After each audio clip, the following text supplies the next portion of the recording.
All right. So back in December, I promised a drawing in January, a how-to on how to draw the moving bait ball, and I've been sick and busy since then, picking up new projects, and like I said, just generally sick with everything I can catch. But I am back, and I'm going to show you guys how to draw um, the bait ball. Also, want to talk about Catchco. I'm going to wait to get into that, see if anybody else comes in here and wants to talk about it. For those that don't know, Ross Gordon has left Catchco, and Catchco is continuing to move on. Not sure what that's going to look like in the future. Just wanted to see if we want to talk about that. And there will be giveaways coming up. I am pretty securely over 2,000 now, so it's time to do the 2,000 subscriber giveaway. That will be something from the shop and a couple other things that we'll give away. But let's get the drawing and start this, and then look back up and see if anybody has anything to chat about regarding everything. So to start the bait ball, you need a focal point. Now, just a little circle is all you really need. And then you're going to draw. I'm just going to draw this as loose as I can. Just fish around it of varying sizes. But what I like to do when I draw them is draw the fish, cross hash it. That pin was too big to start with. And then draw the tail at a little bit of an angle. Draw the fish. These first ones should be fairly small and just gradually get bigger. And draw the tail. And then you'll keep coming back in and doing that. Now, once we keep going it all the way around, it's going to look like that bait ball a little bit more. The ones I have, I also draw a little boat, and digitally, I add the boat to cover the circle, and then it's a really simple stage at that point because all you do is take pictures, still pictures, and turn it each time. Just make sure you know how much you're turning it so it moves smoothly enough. And then in the last one I did, I have the fish that swims across, which is you can do one drawing on the fish and alternate it digitally. You can just swap its sides and it'll look like it's moving. But tedious, very tedious work, but not hard. So we're just going to draw this for 30 minutes and like I said, talk. If anybody has anything they want to talk about as far as, well, anything really fishing related, I'm going to try to start doing lives once a week as I can whenever I can't be out fishing. It's usually that's where my lunch breaks go, but I'm going to try to do a live where I can, especially during the winter season moving forward.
Like I said, it's just tedious work for a while,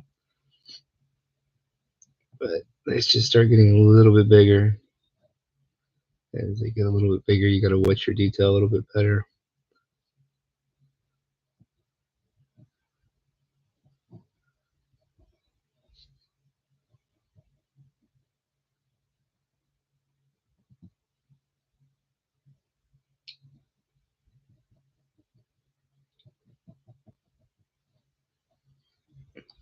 I'm using art pens, but honestly, ballpoint pens work better for this because they don't. You have a little bit more that you can adjust the darkness with your pressure. These don't require much pressure to get dark.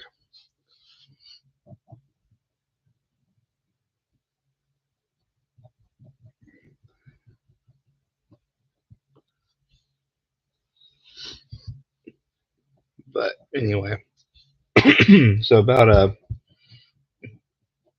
Ketchko, it's going to be interesting to see what happens with that. Um, I see Gordon's ran that. He's done it for I think he said 12 years. Now he's moving on to something different.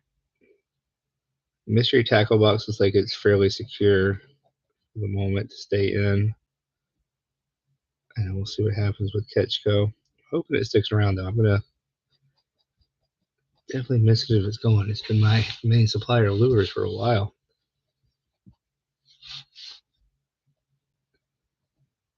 They're their Shop Carls and membership program.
So what I'll also do is add little pins here and there, kind of balance it out and give you a little bit more just something in the picture.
All right, so it has probably about 10 more minutes, and then wherever we're at with this, I will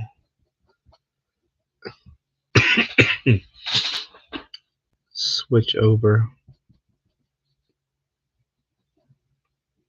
and start coloring the thing, show you how to get some depth to the center.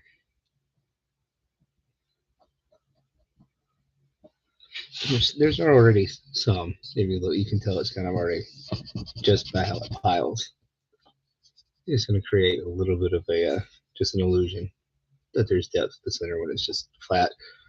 That's just circling these smaller fish. And there's details I need to add down in here to darken it out and make some of these that I made a little too big look a little smaller.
So that's just a natural blender. The oils on my finger will merge this ink together just barely, but enough to get the job done. This is it works even better with ball ink, ballpoint pen ink, or even some of the looser, finer pen inks. But this stuff is made not to run, so it just barely runs when you do that, or mix blends together.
All right, just tediously going through.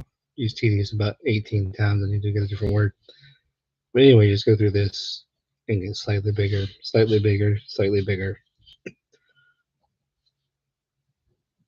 And just keep increasing your circle.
I'm start wrapping this up.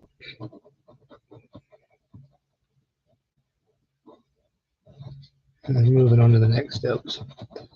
Because we don't have to do full scale to show you the basics of how this is going to work.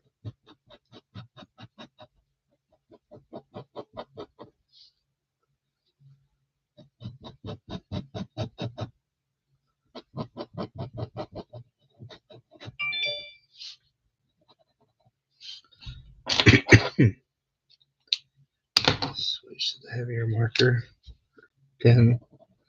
That is.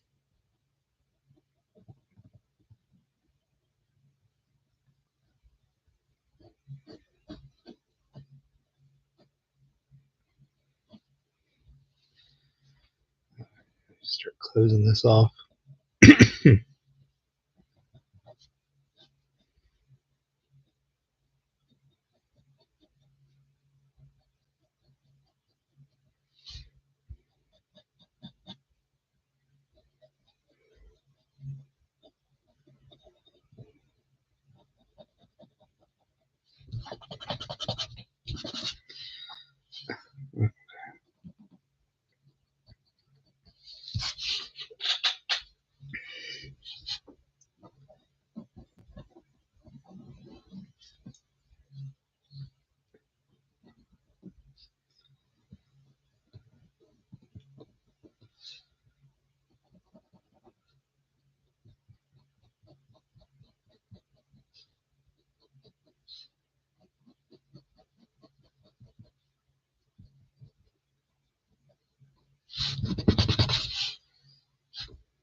All right.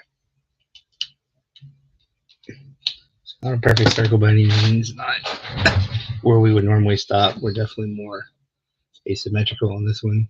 The one will be finished because we go bigger loops to close that gap. Let me see what colors I've got. That stuff's running out. I gotta get new orders. No markers, but we'll go with green. So we'll start with a light green.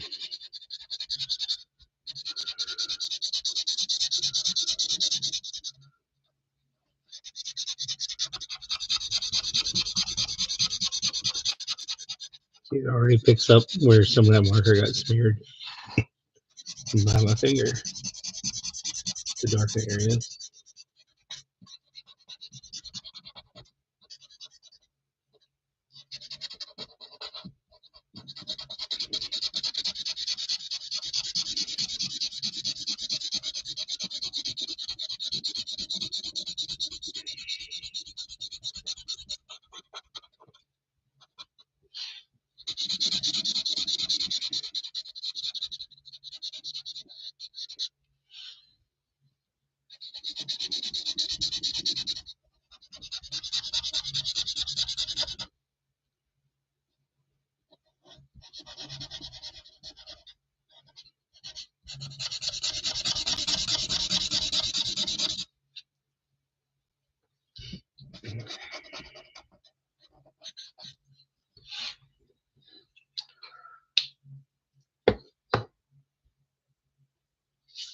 This camera's definitely not the best. I need to get a better camera. I'm gonna keep doing this.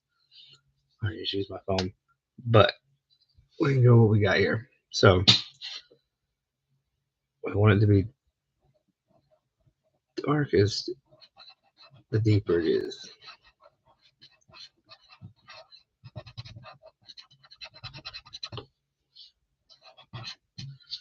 But we also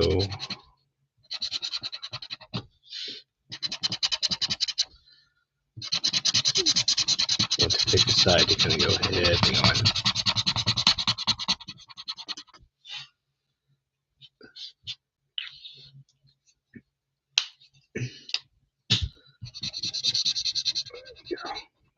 Now we're getting some color out of it.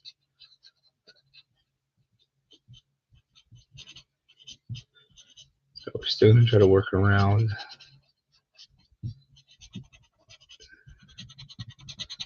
basically give some just light areas and just smooth it out. And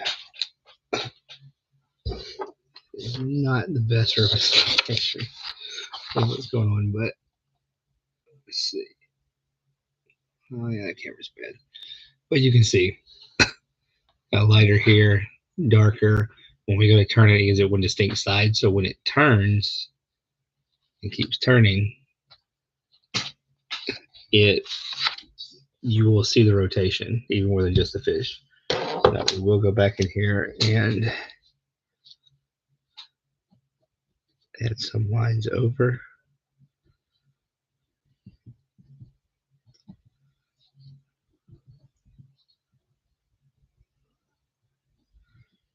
Kind of redefine stuff since I went dark with that green and not just darker, I went dark. And you can also take a white pen and add highlights like that. And then I smear them too. A lot of times just to lighten an area. Like if I don't like how dark I got it, just put some dots and blend those in. And that'll lighten your area too. And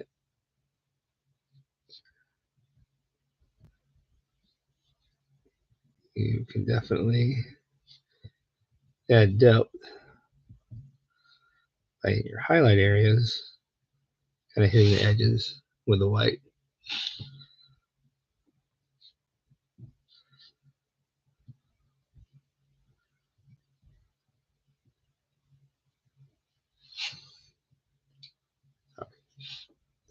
Too much there, so I'll fade it out.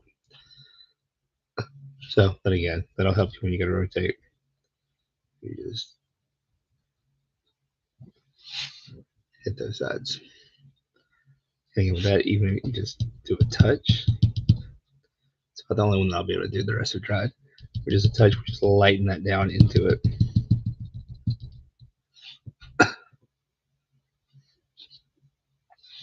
And that's really it. That's all the steps you need. Like I said, you draw something to cut out and go over that focal point. If you do it digitally, it's a lot easier than just cutting and popping it on there and placing it down, because you can keep it fixed.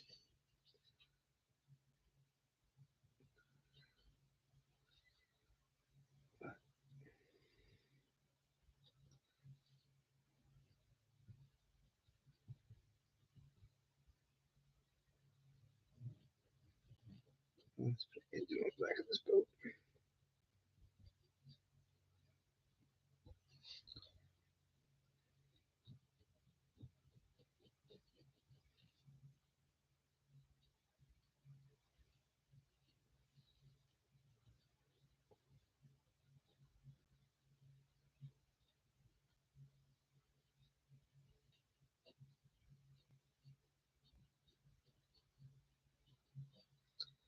All right. Take your little boat, pop that just right over the top of that circle, leave it stationary. It's much easier to do with a with digital, But you could, I mean, you could take this honestly, do this whole thing a little bit bigger. Oh, excuse me. Take like a little tack or a little not tack plate, but take like a little tack. Glue this to the top of it, stick it through that hole with enough room to spin around, and you could spin it and make a physical copy of the same idea and have it rotate. But that is it. That's what you just every time you turn it, you just turn it a little bit, little bit, little bit, little bit, and it's gonna look like it's rotating and the fish are swimming around.